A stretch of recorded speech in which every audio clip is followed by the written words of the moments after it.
Hola a todos, soy Rafael Ortega y junto a Raquel Marcos lideramos el estudio Real Arquitectura dedicado exclusivamente a proyectos Passive House. En primer lugar, estamos muy orgullosos de poder participar como ponentes en esta 12ª Conferencia Española Passive House y de colaborar en la organización de la misma teniendo en cuenta las circunstancias actuales de crisis por el coronavirus. Al menos, al ser una ponencia virtual, hemos podido realizarla desde el mismo edificio sobre el que vamos a hablar. Se trata de las R&Roll Houses, que han sido las primeras viviendas certificadas Passive House Plus en el Mediterráneo español. Estas viviendas se han monitorizado bajo diferentes parámetros por varios motivos. Por un lado, para conocer mejor el comportamiento de este tipo de edificaciones en el clima mediterráneo y que nos pudiera aportar más información a los diseñadores Passive House.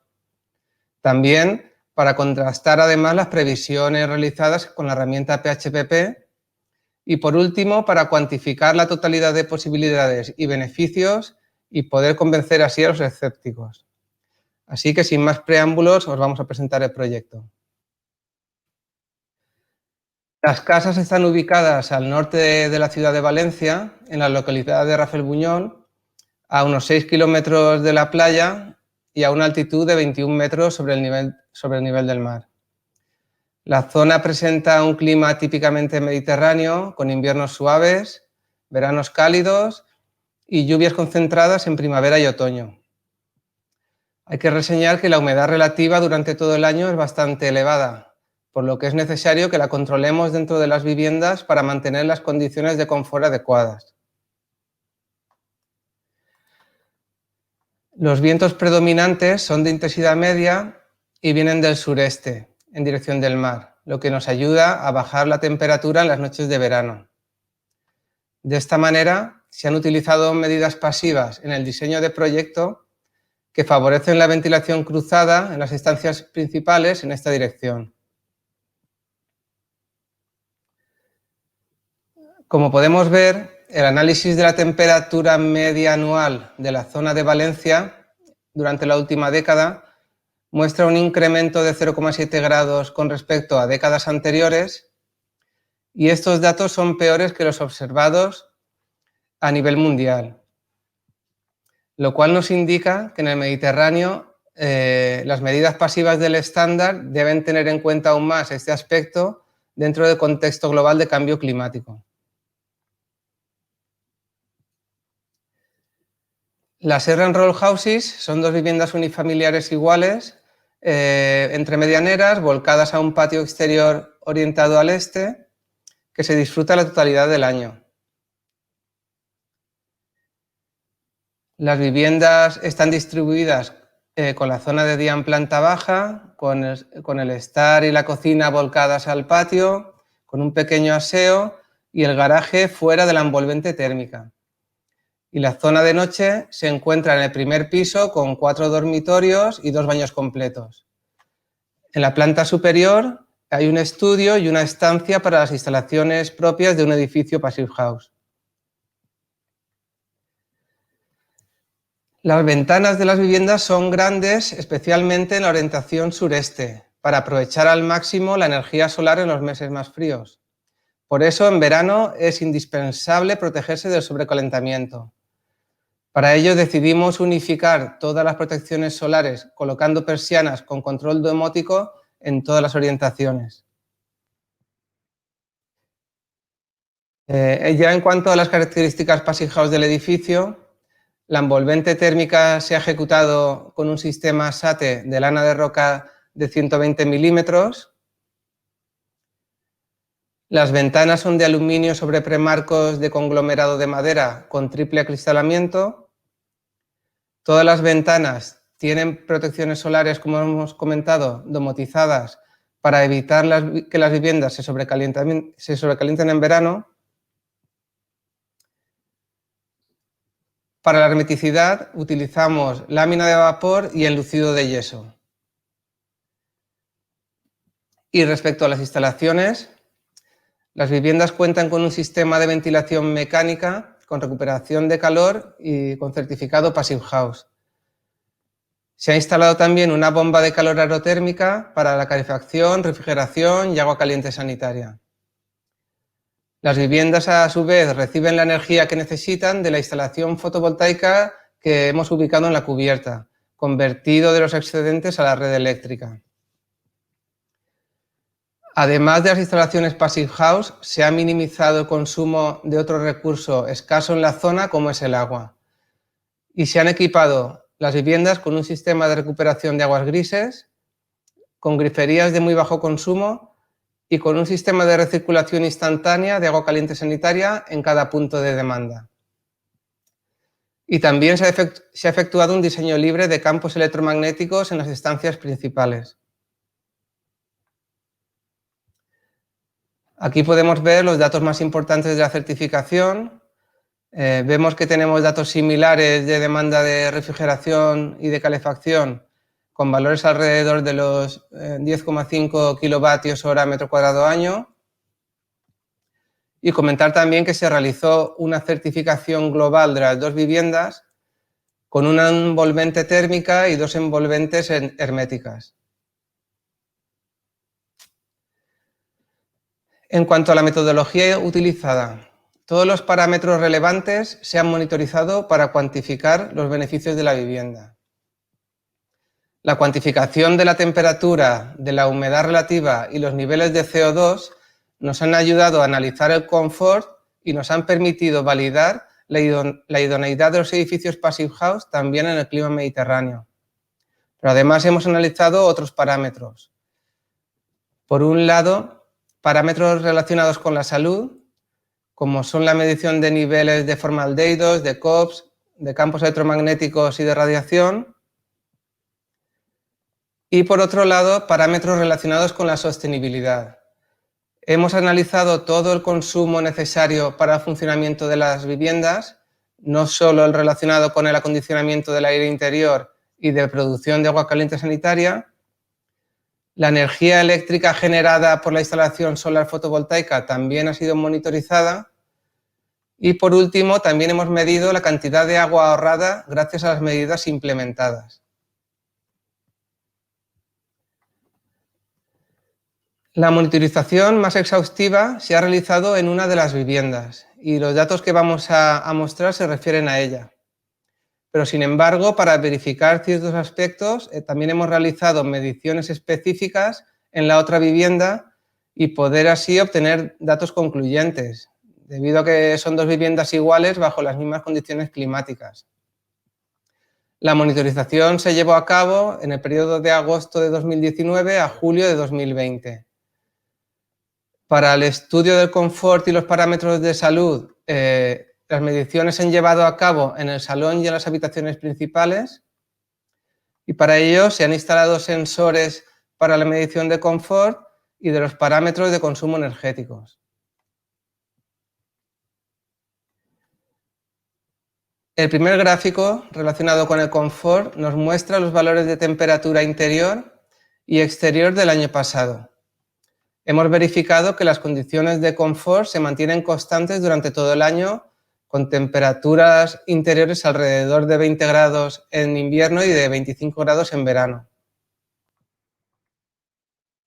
Aquí en el diagrama de confort higrotérmico podemos ver que estamos todo el año en condiciones de confort, con las excepciones de periodos de ausencia vacacional, tanto en invierno como en verano.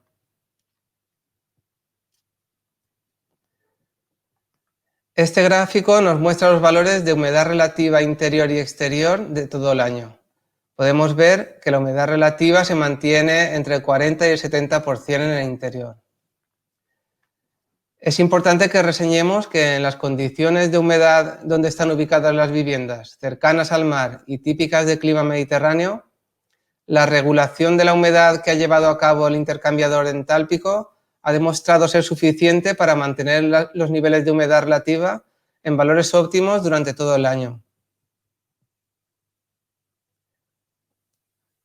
En este gráfico representamos los valores de concentración de CO2 durante todo el año, en donde podemos ver que nunca superamos las 1000 partes por millón. En cuanto a la demanda de calefacción, como podemos ver en este gráfico del PHPP, la demanda teórica se produce entre los meses de noviembre a marzo. Sin embargo, como podemos ver en la tabla de consumos reales, solo se ha producido una pequeña demanda entre diciembre y febrero. Y además esta demanda ha sido inferior a los datos obtenidos en los cálculos teóricos. Por otro lado, la contribución teórica de refrigeración se producía en los meses de verano, julio y agosto, pero en la realidad ha sido durante un mayor periodo de tiempo, concretamente entre mayo y octubre. Pero igualmente, como en el caso anterior, los valores registrados totales son inferiores a los previstos en el PHPP.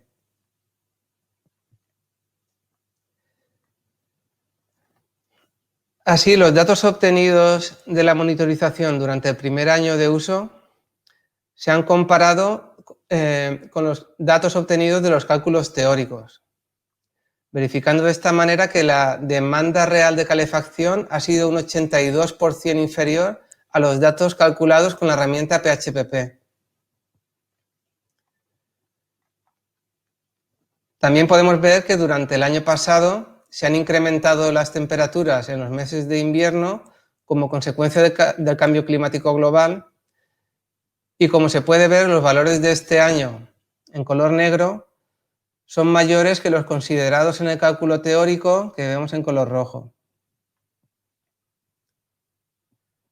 Por tanto, hemos realizado un ajuste de sensibilidad de los cálculos introduciendo los valores reales de temperatura registrados durante el periodo considerado. Así, el valor corregido de la demanda teórica de calefacción es inferior al inicial. Pero incluso con estos ajustes, la demanda real de calefacción es igualmente inferior a la teórica ajustada en un 75%. Además, hemos efectuado la corrección de los datos de consumo real considerando los consumos no efectuados durante el periodo vacacional de invierno. Con todas las correcciones y ajustes vemos que hay un consumo real ponderado bastante menor que la demanda teórica ajustada, en concreto un 69% inferior.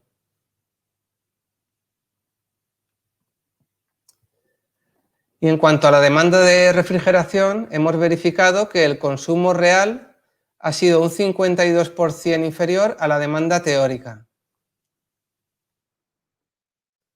Como en el caso previo, se ha realizado un ajuste de los datos teóricos actualizándolos con las temperaturas reales del último año. Y en este caso, los valores corregidos para refrigeración han sido superiores a los iniciales debido al aumento de las temperaturas. De esta manera, el consumo real ha sido un 56% menor que el teórico corregido. Como podemos ver, el aumento progresivo de las temperaturas nos implica en el clima mediterráneo que tengamos que realizar un esfuerzo mayor en refrigeración para lograr las condiciones de confort. También hemos corregido los datos de consumo real, incluyendo el periodo de vacaciones de verano, y así el consumo real ponderado es un 38% menor que el teórico corregido. De todos los datos recabados de calefacción y refrigeración, hay que reseñar las siguientes conclusiones.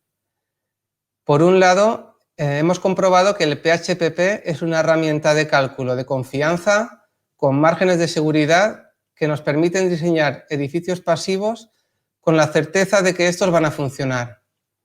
Sin embargo, creemos que es bastante importante que realicemos ajustes de sensibilidad de los datos climáticos para afinar los cálculos. Por otro lado, en el Mediterráneo es esencial un control de la radiación solar durante el verano, con protecciones activas y pasivas que eviten el sobrecalentamiento. Y por último, es importante mencionar que es crucial que el usuario sea activo y esté instruido para aprovechar al máximo la casa pasiva durante todo el año haciendo un uso adecuado. En este sentido, las air and roll houses se han constituido como un laboratorio de pruebas excelente para analizar la influencia de un usuario instruido en la reducción de consumo de energía para mantener las condiciones de confort. Ya que al tratarse de dos viviendas iguales, con la misma orientación, en la misma zona climática y monitorizadas, hemos podido experimentar durante un mismo periodo de tiempo el efecto de un usuario instruido en una de las viviendas con una actitud proactiva frente a medidas pasivas como son las protecciones solares y los refrescamientos nocturnos, y en la otra vivienda se supuso un usuario poco instruido frente a la adopción de estas medidas. Se computaron los consumos durante el mismo periodo de tiempo con idéntica temperatura de consigna del sistema de climatización, y para dar una idea de la influencia que tiene el usuario, es importante mencionar que se registró una diferencia de consumo de hasta un 27% en verano.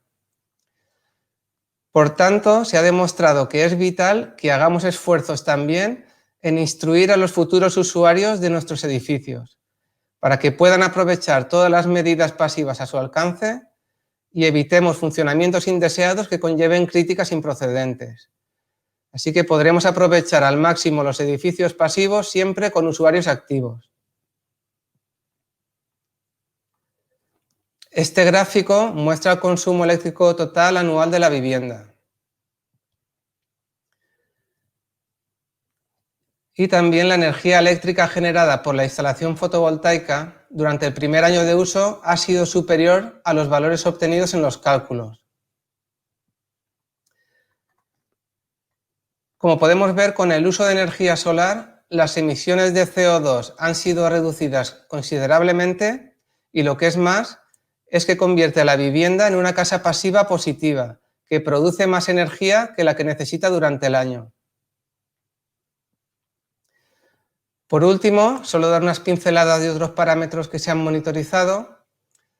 Por un lado, se trabajó en el proyecto la afección de las radiaciones en la vivienda y se minimizaron los efectos de las mismas con medidas correctoras.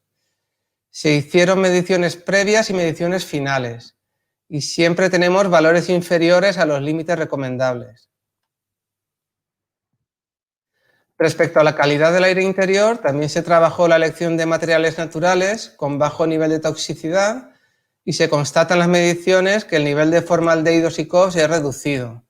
En las gráficas inferiores podemos ver el nivel registrado en periodo vacacional, en el que incluso detectamos picos de días que sí que se ha ocupado la vivienda.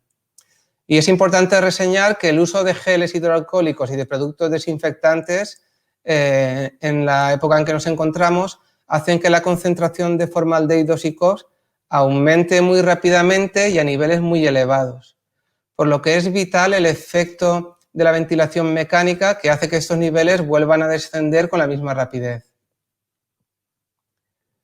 En cuanto al consumo de agua, hemos computado y medido el ahorro que hemos tenido durante todo el año por la combinación del efecto de la recirculación instantánea de agua caliente sanitaria, de la grifería con aireadores EcoSmart y de la instalación de recuperación de aguas grises. La cantidad de litros anuales ahorrados ha sido de 107.300 litros al año. Esta magnitud nos da una idea del potencial de ahorro de agua que podemos implementar en nuestras viviendas y de la importancia de estas instalaciones en zonas secas.